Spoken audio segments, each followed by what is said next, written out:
Guys, yan po si Gabgab, ang batang rising star ng MAA Davao City.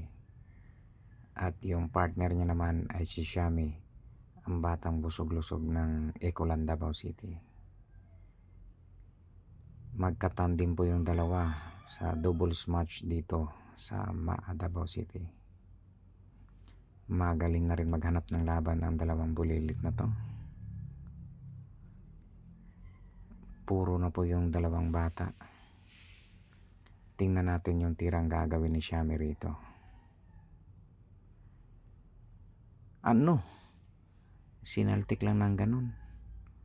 Parang sumaltik lang din ng fried chicken si Shami. Titira na po sa panalo ang batang rising star ng MAA.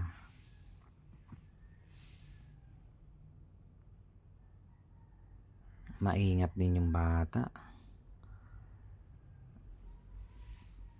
Talagang inasinta muna ng maayos bago bitawan.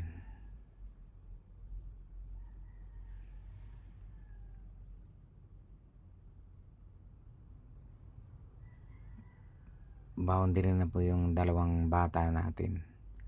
Tuwang-tuwa na naman si Shami. May lechon kawali na naman.